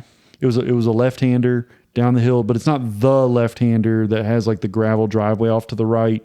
Super tight left-hander is actually a left-hander after that one. I like that left-hander. Yeah, that's a good corner. It's a little bit off camber too, so it's like kind of this negative camber and stuff. Like it's an interesting technical corner. The corner I crashed on is also a technical corner. I just it has that corner that I crashed on has a good lead up to it where you can build speed, and I built a little too much speed, and I was on my original Buell, and I was coming in hotter than I should have. I got into the brakes harder than I should have, and instead of flowing in and looking through the corner and just committing to the turn, instead of doing that, I just tried to overbrake, and the front tire actually locked, and it actually started skipping on me. So I ended up releasing the front brake because it had locked, and I tried to pitch it into that corner. But by that point in time, similar to you, I tensed up, ran wide. Then I ended up object fixating. I remember thinking it through. I stood the bike up, kind of jumped it down into the ditch, and then rode it through the ditch. I tried to off-road it and ended up not being able to get back up onto the road. Instead, the ditch pinched down, but the funny thing is the bike never actually landed on its side. The bike stayed upright. It was pinched in the ditch that hard. It was staying upright. And it was just sitting there running in like fourth gear with the rear wheel spinning in the ditch. So I was on my back on the road, because I literally just like did a little somersault over the front of the bike and landed back up on the road. And I didn't even slide. It was just like flopped up onto the road. So when was this? 2011. So this was relatively early in your riding career? Yeah, in my asphalt career, it was pretty early on. I was wearing leathers when it happened, so it was after I got my leathers for the first time. But yeah, pretty early on. It was before I met Jessica, and I was riding with another asphalt junkie, and it was Shenanigans was her name, and she wasn't like the most solid of riders. I was a quicker rider than her. No one else wanted to come out for the ride that day. She was the only one that like answered back to the call. And so I was like, oh, whatever, that's fine. I'll go meet up with Shannon. She's all right. So we rode. She's typically the one that crashes. She's crashed a few times, but, It was your turn that day. apparently it was my day that day. And I just we were at Willow and she goes, hey, I know you're faster. She goes, so if you want to, you can just take off down 22 and I'll meet you down at the bottom. And I was like, cool. So I took off running my pace rather than running her pace. And I just got a little overzealous. I was having fun and just overzealous, overcooked one. And I was like, oh man, here we go. So that was kind of like, and that wasn't even definitely not my first crash on a motorcycle because of all the dirt biking I had done before that. Before 2010, I dirt biked for a few years. 2010 was when I got onto my first street bike. But on dirt bikes, I crashed countless times. Like, that's what you do on dirt bikes. So definitely wasn't my first one, and it definitely didn't scare me or anything. But I tell you what, in 2010, when I first got my Buell, a mistake I made, leaving work, I took this route back from work to avoid traffic. It's when I worked off Mitchell Avenue, but I still lived up here. And so I take this goofy route. Where is here to clarify for the listeners? Fairfield Township. And so I took this goofy route out of work off Mitchell that would eventually put me back onto I-75 right at the Galbraith Road exit. And as I'm cutting up through these, and there's this little road that goes by what's now an abandoned golf course, and it has a couple of curves in it. So I used to love taking it because it had a couple of curves. On your commute home, it's not always, you don't always find roads that have curves in them on commutes. But this one had a couple curves in it, so I was having fun. I turned down it. It's a left-hand corner, and I was like brand new to street motorcycles, so I didn't know how to more properly turn a sport bike. And I just threw it into this corner, realized I am not going to make it. So I object fixated, stood up, went out into the grass. And luckily it was just a nice open grassy area. So I rode through it and I rode back onto the road. And I remember thinking to myself, like, I'm really quite pleased with myself. Like, I thought like I was pretty untouchable because I was like, oh yeah, I just avoided a crash. Look at me, So it was pretty funny. But like, I had that little incident, and then the incident off of 22 where I put it in the ditch there. But like most of my other crashes happen on the racetrack. Most of them in OMRL, and there's so many that I can't. What tell about? Didn't you crash your Super Adventure? Yeah, so I crashed my Super Adventure. That one was just a case of me going too quickly. Like I was moving along too quickly for mountain roads. So like, and I wasn't like Where was this when this happened? This was in the Malibu canyons of California.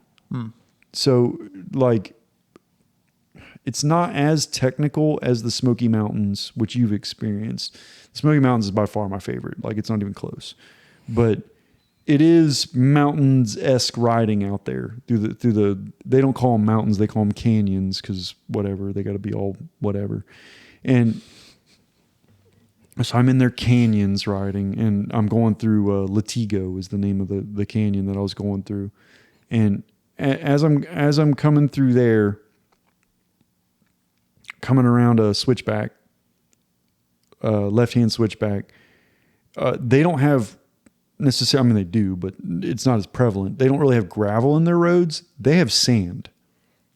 And I hit sand. You got a little sandy. Yep, and it just my front end just went as soon as it come across that sand. I didn't even see the sand. I didn't even know it was there. It's not like I set up for it incorrectly. No, I didn't even see it, and I was just way over committed because I was riding too fast. So as soon as my front tire hit that patch of sand, it was like whoop, gone. Luckily, it was in a slower speed switchback, so I was doing like 30.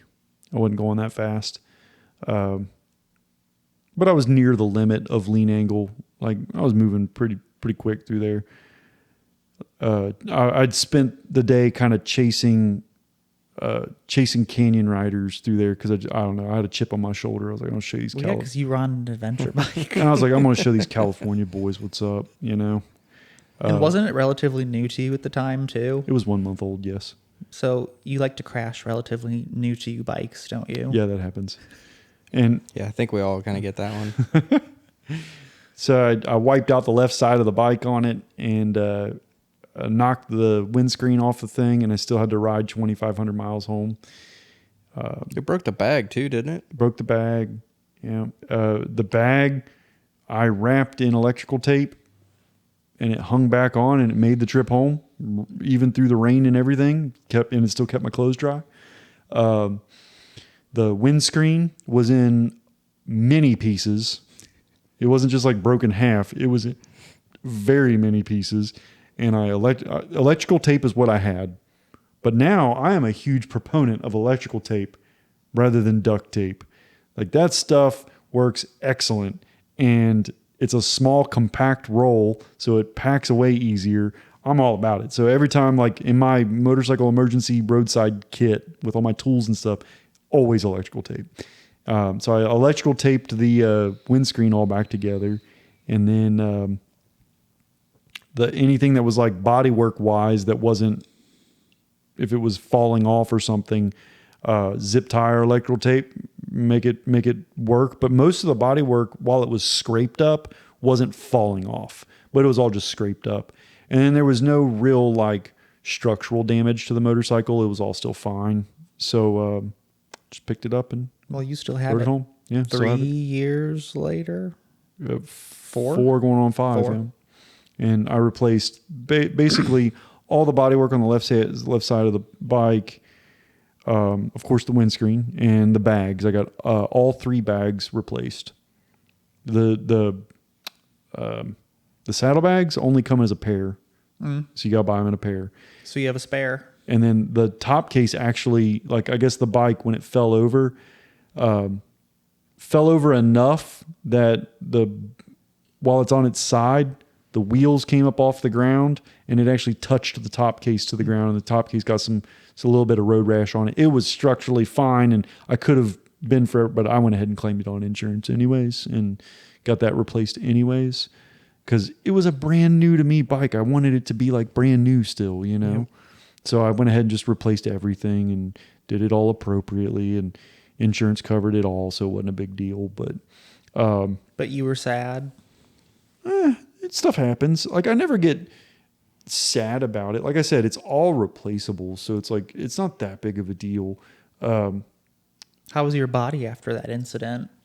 Sore, no real injuries, but typical soreness. I had soreness in a lower limb that I guess the bike crushed a little bit. Were you wearing your typical ADV dad outfit? Yeah, I was wearing all ADV gear. So textile pants and jacket and all that survived well enough that I wore it home. The only thing that didn't survive was one of the gloves that I was wearing blew out. It like blew a seam out. And luckily it was a warm weather glove that I was wearing. Because while California was warm at the time, a lot of the other country wasn't warm at the time. And so I really needed my cold weather gloves. But ultimately, even if that happens, like I was on a big long distance cross country trip, if that kind of stuff happens, stores do exist. It's still the United States of America. Like there's still a store on every street corner. So like ultimately, like when you learn on lawn motorcycle trips, if you don't have it with you, there's a Walmart everywhere. So you can just go get it. And I was thinking that like if my windscreen wouldn't have survived the way home, like if I couldn't tape it back up to where it was solid enough to make it home, I was just going to stop at a KTM dealer. And I know they probably didn't stock the windscreen because, I mean, why would they? But I was hoping that they would at least have like a floor model, like a bike there that was for sale on the floor that I could rob the windscreen from, like ask them if they would sell me the windscreen off of the floor model. Believe it or not, I've found that most dealerships are accommodating in that way. Like, you know, they understand they're motorcycle riders too, and you're stuck riding across the country and you need this component and there's nothing you can do about it. They're usually pretty cool about it. We do it at our dealer. Like I've had folks come in plenty. One set of ladies, it was a group of ladies. There was like, I think it was 3 of them. They were French Canadian. 2 of them spoke no English, only French. One of them spoke English, and it was oui, croissant. It was a thick accent. Baguette. And they came riding through. 2 of them on Harleys, and one of them on a BMW GS. And they said they were returning to Canada, but they had just ridden around the entire United States, and so they were on their way back, and they got a flat tire. Yeah, you know, stuff happens. Get a flat tire. And they said, can you replace our tire?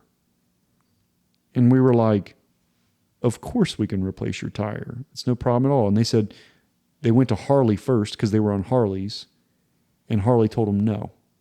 Ooh. Because their service schedule was already booked up.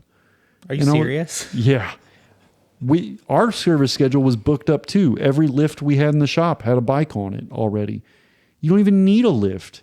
We just jacked it up right there on the parking lot and took the wheel off and ran it inside and flipped a new tire on it, ran it back out, put the wheel back on it for them, and lowered the jack. There you go. Have a nice day.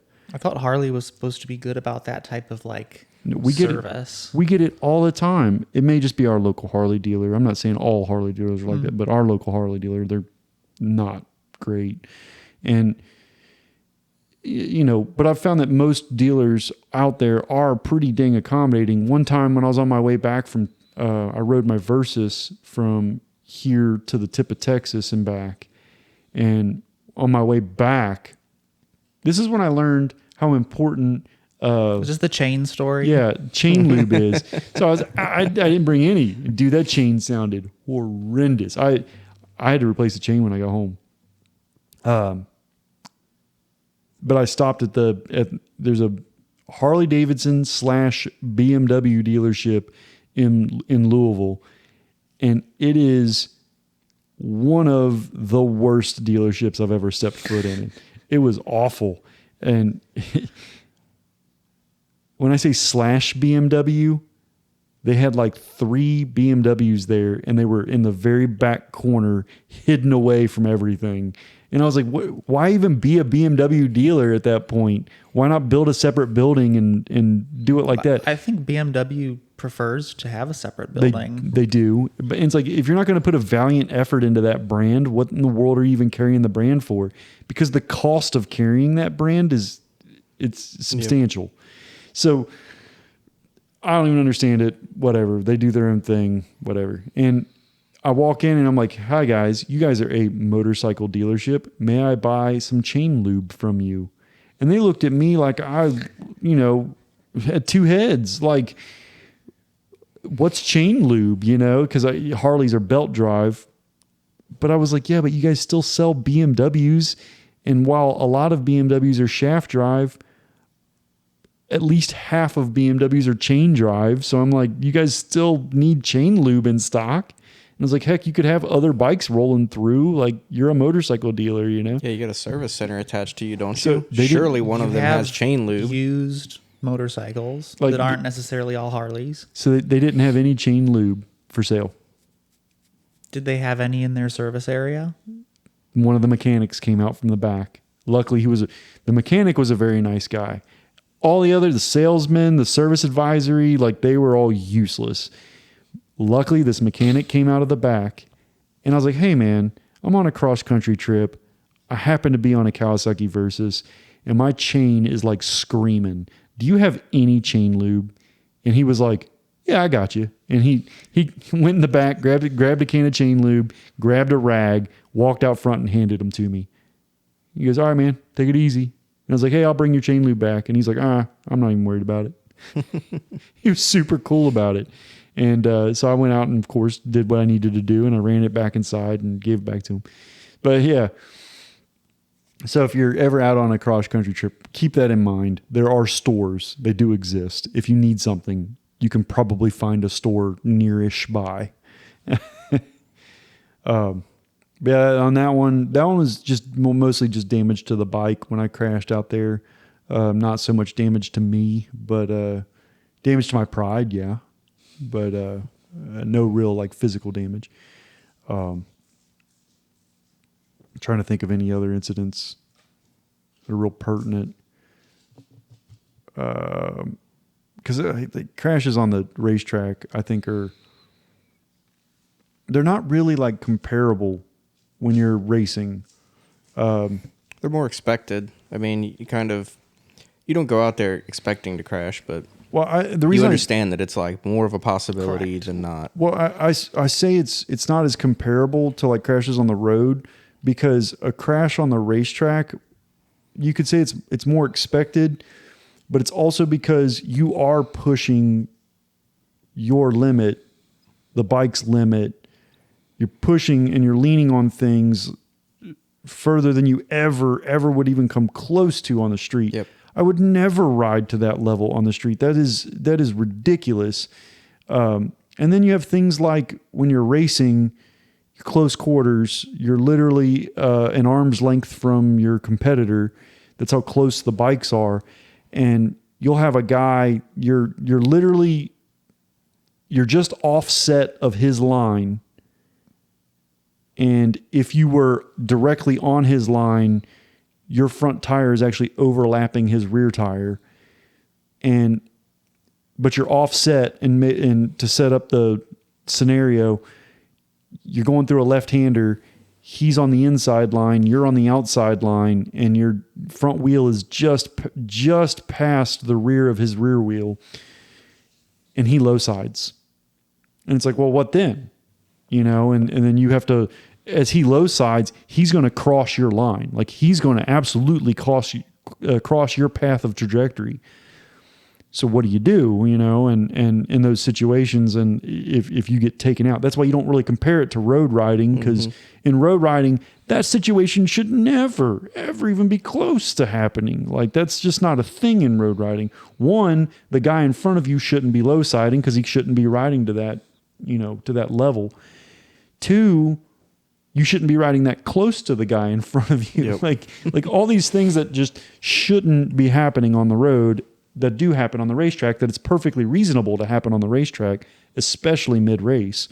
So it's hard for me to like one of the more surprising and probably one of the fastest speed I've ever wrecked at was my 450 Supermoto, and it was practice, and I was trying to dial in my tire pressures before the race. Not this one, right? No, not the KTM. It was my Suzuki, and I was trying to dial in air pressure for the race on a set of tires I'd never run before. So I had no idea what to do with these tire pressures. And I started off at my normal tire pressure, whatever that was, like 22 PSI or whatever. For racetrack stuff, 22 on race tires back then was pretty acceptable, especially on a lightweight bike like a Supermoto. So I go out and I'm warming up, and I start pouring pace on after I get some heat in the tire. And as soon as I pour the pace on, I cross the start finish, pitch it into turn one. I'm rolling into turn 1, 75, 80 mile an hour. Like it's pretty quick entry into turn 1. And it low sides so hard. Like it gave me no time to think. I was like, what just happened? Well, I believe it was a cold tire crash, and I don't think it came from lack of traditional warm up. What I think it came from was, so if you have too low of pressure, the compound of the tire will get warm, but the carcass will not. And you'll end up with technically a cold tire that way. So it's technically a cold tire crash. And I think that's what caused it. So that one was pretty dang fast. And I slid for quite a while. That was one of those ones that like, I'm just sliding. Like, am I ever going to stop sliding? And then I came into the pits frustrated because I was trying to figure out my damn tire pressure. And this was the last practice round before my heat race. So I couldn't go out in the heat race with this pressure. So I adjusted the pressure again, went back out in practice. I only had like literally a couple minutes of practice left. Felt the tires, they still didn't feel right. I'm like, man, this sucks. So I didn't know what tire pressure to run. And I just said, screw it. And I just put a ton of tire pressure in there. I just put like 28 pounds, which at the time for me seemed insane to run that higher pressure out on a race tire on the racetrack. I was like, whatever, screw it. Put 28 pounds in. And then during the race, it felt phenomenal. Those tires, they loved pressure. And I just didn't know it. You know, I didn't have enough time to test and tune on them. So once I figured it out, I'm like, okay, cool. But that kind of stuff happens at the racetrack. You wouldn't have found that issue on the street because I never would have been pushing that hard on the street. I never would have entered a corner like that on the street. It's full commit, full pace. Like you just don't get that on the street. So it's not really a fair comparison. So when I say I've crashed plenty, that's mostly dirt and racetrack. When it comes to street riding, I think you went through about 3. Yeah, I've had a couple, street crashes, but nothing like it's typically not that big of a deal. I mean, heck, I've fallen over.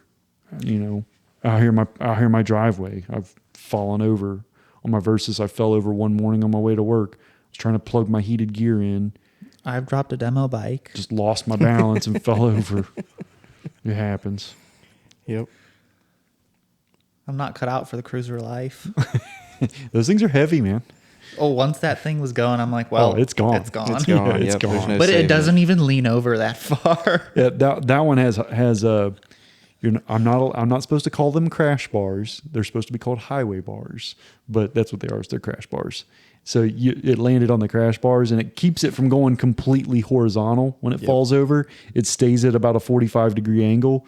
So but like I was not picking that back up myself. Yeah, so the 45-degree angle does make it easier to pick up too. So that's why the crash bars exist. And it's more common than you'd think. A lot of folks. And what's nice is the crash bars, they do their job. They protect those cruisers. They work at what they're designed to do. And they keep the body work of the cruiser off the ground. So it makes for a much less expensive repair. Now, obviously, if the thing slides down the road, it's not going to, fare well. But in a fall over in a parking lot, they do pretty decent. Yeah, and I'd expect that they would assume that those bikes are probably going to have that happen more frequently than others. Yeah. Just because of the weight and the size. I'm sure I wasn't the and first the nature person of to drop that thing. Yeah, and the nature of the people that buy and drive those bikes. Well, even besides the nature of the people that buy them being less skilled motorcyclists, I would say also even higher skilled motorcyclists, like it just takes one lapse in concentration to drop one of those bikes, because once you go over the point of no return, and the point that it doesn't take much. It's such a narrow narrow band that you can live within to keep the thing upright. And once that lean starts, it only takes a couple of degrees before you hit the point of no return, where the weight just pours on. And you're talking a 900 plus pound bike, it pours on quick. Yeah. And once it's gone, it's gone. You're not saving it. You're not strong enough. I promise. It's not happening. Nope, definitely not. And I don't know if you felt it, but when you're trying to support the weight of that bike, you can feel the handlebars flexing. Like that's how much weight you're dealing with. The actual handlebars flex.